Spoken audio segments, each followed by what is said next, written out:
Today's video is brought to you by JackThreads. Hey everybody, how's it going? I made it back to Nebraska in one piece. I am currently sitting on some just gravel country road a couple miles outside of Lincoln. Behind me though is O Street. It is the longest straight stretch of road in the country. It goes all the way from the Nebraska-Iowa border to, I don't know, a little bit west of Lincoln, which is a good 60 miles without so much as a wiggle. And the reason I'm sitting in front of O Street is that I figured it was probably the most fitting place to talk about what I want to talk about today. And what I want to talk about today is cars that drive themselves. I just finished driving 1,600 miles halfway across a continent. I feel like I'm somewhat of a source of authority on how miserable long-distance drives can be. I don't know what I was going to say after that, honestly. For the past, year, every couple of months there's been a story that pops up about how Google's working on these cars that can drive themselves. They've rigged it so that they have a camera on top and all sorts of sensors, and they've got it hooked up to some sort of computer, artificial intelligence sort of thing. And basically these cars can drive themselves, and they drive better than humans. If you think about it, it makes a lot of sense. A lot of humans are not good drivers. And driving is such a linear, algorithmic sort of thing. There are very clear-cut rules. I think it makes perfect sense. I mean, computers are beating us at Jeopardy. So of course computers can drive better than us. Driving is easier than Jeopardy. It's a little bit, it doesn't exactly compare, now that I think about it, really.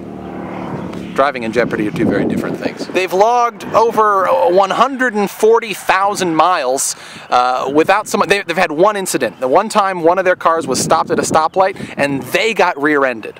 So they weren't even at fault. These cars are pretty much flawless drivers. Google has gradually been ramping up the drumbeat of trying to get support for this. Their argument basically goes that it would be a whole lot safer. They think that car-related deaths could be cut in half. And they think that they could reduce our dependence on foreign oil. It'd be a lot more fuel efficient, reduce traffic jams. Because what happens on the freeway is one car will slow down, and then the car behind that will slow down a little bit more, and the car behind that will slow down a little bit more, etc., etc., etc., and you get this kind of accordion effect.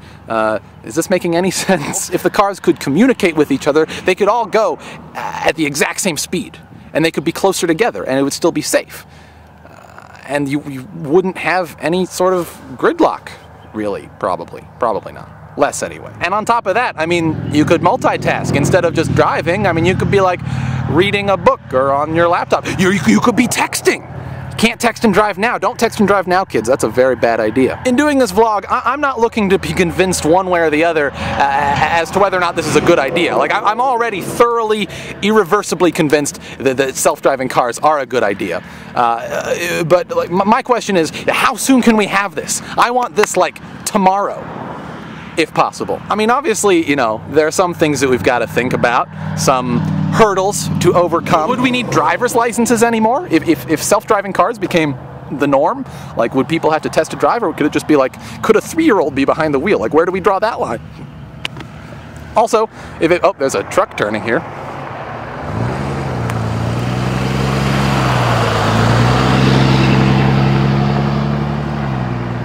Strange. There's another one. That truck has truck balls. Could it be installed in semi-trucks? Would it eliminate the need for truck drivers? Would all the nation's truck drivers be out of a job? Would states lose revenue from, because you got to assume that if cars drive themselves, they're going to be pretty much near perfect drivers. There's not going to be a whole lot of speeding, not going to be a whole lot of traffic violations. So there goes, no more tickets. Police officers aren't going to write tickets. There goes that source of revenue for states and cities. And I'm sure you guys can come up with a whole litany of other questions that would need to be answered before cars could drive themselves. The Nevada state legislature is already working on a couple of bills that would just sort of help solve my feet are sweaty. Man.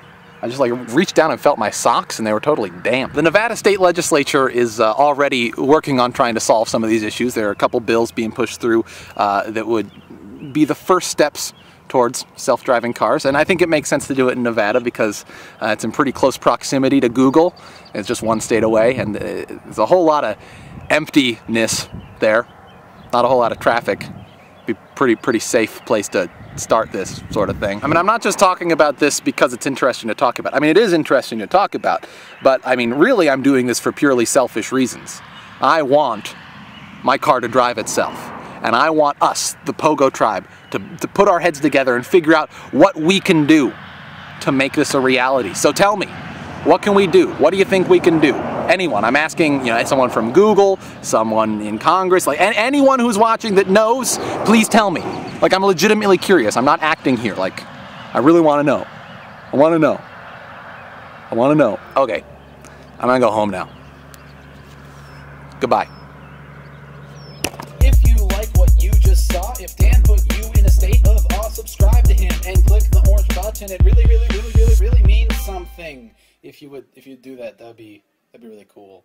Okay, so we all know most guys hate shopping for clothes. I know I do. Lucky for us though, now there's this sweet thing called JackThreads. JackThreads is a members-only online shopping club that does the dirty work for you and can save you a boatload of cash off of the hottest clothing brands. With JackThreads, you can get up to 80% off what you'd pay in a store for brands like Kidrobot, The Hundreds, American Apparel. Now, JackThreads is a private club, but as a viewer of my videos, you got the hookup going over to jackthreads.com/pogobat. It's free to join, and you can start saving money on clothes today. Anywho, that just about does it for me for right now, but I'll see you guys in a couple of days, okay?